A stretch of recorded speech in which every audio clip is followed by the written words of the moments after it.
네, 전해드린 대로 이 가구와 가전제품 등을 판매해온 온라인 쇼핑몰 알렉스가요, 돌연 이 영업 종료를 공지를 했습니다. 네, 관련 내용 정혁진 변호사, 조기현 변호사와 함께 자세히 짚어보도록 하겠습니다. 안녕하세요. 네, 반갑습니다.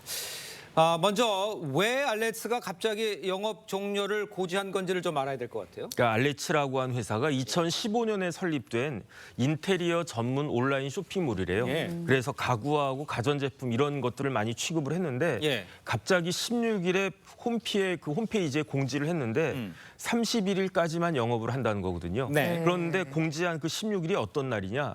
중간 정산일이었어요. 그러니까 돈을 줘야 되는 날이었는데 정산을 하지 못했다라고 하는 거죠. 그런데 이 알렉스라고 하는 회사의 정산 주기는 60일이래요. 그러니까 앞으로 피해는 더 발생할 수밖에 없는데 그런데 홈페이지에 무슨 이유로 이런 서비스를 종료하느냐? 그냥 단순히 부득이한 경영상의 사정이 있다 이렇게 추상적인 이야기만 하고 있어서 정확한 원인은 아직 알 수 없다라고 보여지는데 예. 그런데 정산 주기 등을 고려해 봤을 때 판매자나 소비자들의 피해가 더 늘어나지 않을까 불가피하지 않을까 이런 우려가 되고 있습니다. 네, 말씀해 주신 것처럼 이미 피해자들은 400명을 넘었습니다. 예? 그런데 어떻게 피해 보상이 이뤄질지 여기에 대한 관심이 일단 집중될 수밖에 없을 것 같습니다. 피해 규모 어느 정도인가요? 정확한 피해 규모는 아직 알려지지는 않고 있습니다. 그런데 작년 결산 자료하고 예. 월 거래 금액 이런 걸 통해 가지고 추정해 볼 수밖에 없는데 2023년 결산 기준으로 네. 267억의 미지급금이 있었다고 하고요. 이 알렉스의 월 거래액은 수백억에 이른다고 합니다. 그런데 어이구. 아까 정혁진 변호사님 말씀대로 7월 16일 날 중간 정산에 전혀 정산금이 지급되지 않았다고 하면 예, 네. 6월, 7월 뭐 정산금 미지급액이 수백억에 이를 것으로 보여지고요. 네, 네. 전체 종합하면 뭐 수백억에서 천억대에 이르는 피해금이 발생했을 것으로 보이는데 예. 특히 이 알렉스 같은 경우엔 고급 인테리어 또 전자상품 등을 취급하기 때문에 예. 이 거래상의 1인당 소비 피해 규모가 더 큽니다. 네. 수백만 원씩 되기 때문에 일단 온라인 대여방에 모여 계신 피해자들이 수백 명이지만 말씀한 대로 피해 규모라든가 피해자 수는 지금 알려진 것보다 훨씬 늘어날 가능성이 높은 것 같습니다. 네. 자, 이렇게 알렉스 사태가 이제 불거지니까 이커머스 업계에서 이제 TMF 사태의 여파 현실화되는 거 아니냐 이렇게 우려를 하고 있는데 이걸 어떻게 봐야 됩니까? 경제는 심리 아니겠습니까? 그렇죠. 그런데 TMF 사태로 이커머스 자체가 지금 불안한 거예요. 그러니까 소비자들은 내가 결제를 해도 물건을 받을 수 있을까? 판매자들은 과연 내가 물건을 보내도 대금을 받을 수 있을까? 이게 불안한 거 아니겠습니까? 네네. 그런데 이러한 심리는 뭐가 있냐면요. 전염성이 있단 말이죠. 그러니까 굉장히 어려운 상황이라고 전 판단이 되는데 대형 업체들이야 뭐 대마불사 해가지고 어떻게든 넘어갈 수 있겠지만 예. 중소형 업체는 아무리 그 중소형 업체가 건전하다고 하더라도 이러한 심리에 의해서 도미노적으로 아주 어려운 상황에 처해질 수 있는 그러한 우려가 있지 않나 저는 그런 생각이 듭니다. 네, 알렉스 사태가 어떻게 또 해결이 될지 좀 지켜봐야 할 텐데 그런가 하면 이제 TMF 사태 피해자들 비대위를 구성해서 특별법 제정을 촉구하고 나섰습니다. 현재 상황은 어떤 건가요? 지금 이런 온라인 플랫폼을 통한 이 전자상거래를 규제하는 법이 전자상거래 등에 관한 소비자 보호에 관한 예. 법률이 있고요. 예. 전자상거래 금융거래법 등이 있습니다. 그런데 문제는 판매자와 소비자의 권리 보호에 대한 내용들은 규정돼 있지만 온라인 플랫폼 사업자에 대한 규제 내용이 없습니다. 그래서 이제 정부 여당에서도 그 정산 주기를 단축하는 문제라든가 결제 대금 예치 제도를 보완하는 내용으로 법 개정을 하겠다는 입장인 거고요. 이 내용에 대해서는 야당의 민주당 동의를 하고 있는데 민주당에서는 온라인 플랫폼 공정화법에서 별도의 법안으로 지금 발생하고 있는 문제를 근본적으로 차단할 수 있는 대책을 마련해야 되는 게 아니냐 이런 입장에 있습니다. 알겠습니다. 자, 다음 이야기도 해보겠습니다. 앞서 전해드린 대로 이틀 전 40대 여성이 순찰차 안에서 숨진 채 발견돼 경찰이 내부 감찰에 착수를 했습니다. 근데 이제 먼저요, 숨진 여성이 어떻게 이 순찰차 안에 혼자 들어갈 수 있었는지 이거에 대한 좀 설명이 필요해 보여요. 일단은 이제 하동이니까 경상남도 아니겠습니까? 그 동네 주민이 숨진 채 발견됐는데 발견된 시간이 17일 14시 오후 2시였단 말이에요. 예. 그런데 그 차가 어디에 주차되어 있으냐?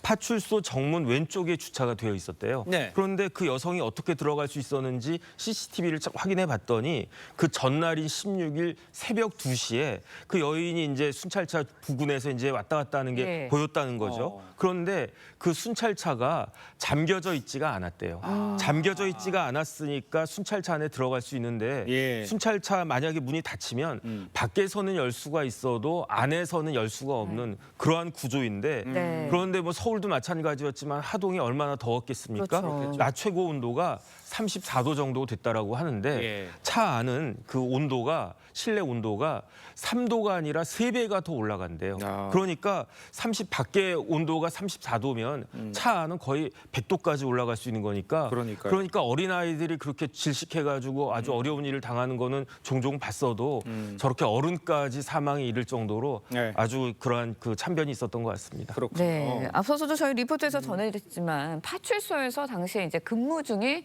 경찰관들도 있었습니다. 그런데 여성이 차 안에 들어가는 것을 아예 눈치를 채지 못했다는 거예요. 기강회의, 근무 기강회의 여기에 대한 지적도 좀 일고 있거든요. 그러니까 이 사건을 처음 접했을 때 36시간 동안에 이 더위에 순찰차 안에 있었다고 하는데 어떻게 이걸 몰랐을까? 예. 그러니까요. 또 근본적으로 어떻게 들어갔을까? 예. CCTV에 서성이는 장면까지 확인이 됐다고 하는데 경찰이 이런 부분에 대한 기강회의 문제는 나올 수밖에 없을 것 같습니다. 특히 경찰 장비 관리 규칙에 의하면 순찰차에 대한 관리 규칙이 있는데도 불구하고 이 부분에 소홀히 했던 지점은 분명히 있어 보이고요. 예. 다만 이게 이제 직접 사망의 원인으로 돼서 형사적 책임의 문제까지 있을지는 별개의 문제라고 봅니다. 예. 자, 그런데 이제 해당 순찰차가요 36시간 동안 운행을 하지 않았다는 거 아니에요? 예. 이것도 왜 운행을 안 했는지도 의문이고 경찰 측에서는 이건 어떻게 뭐 입장을 뭐라고 그럽니까? 글쎄요, 별로 납득이 되지가 않는 게 지금 사고가 발생한 곳이 경찰서가 아니고 파출소거든요.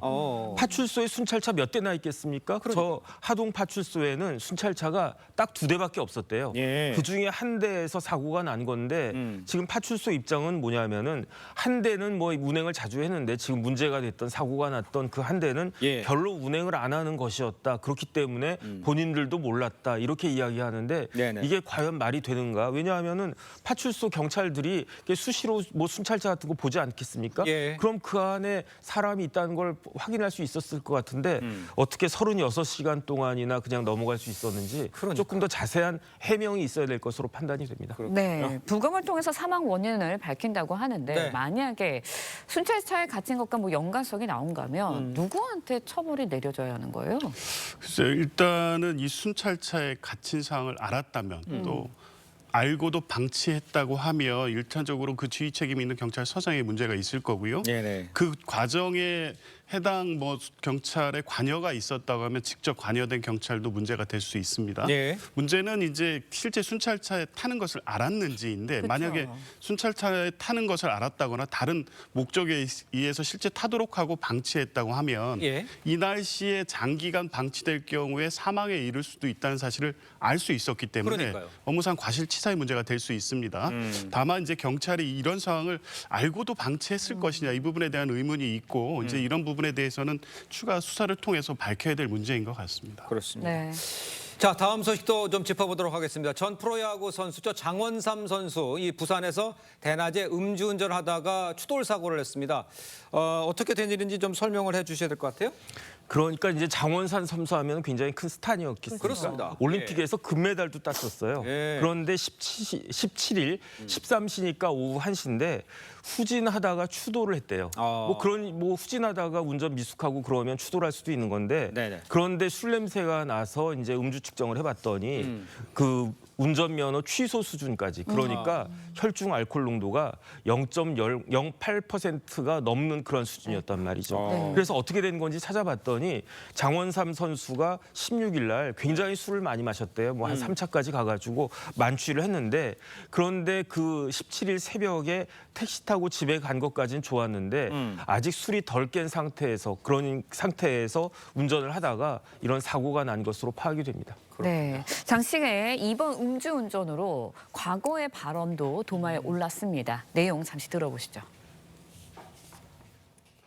내가 근데 차가 없었잖아. 내가 운전하는 걸 별로 안 좋아해요. 너무 편했지 택시가 근데. 그런 사건 사고가 없잖아요.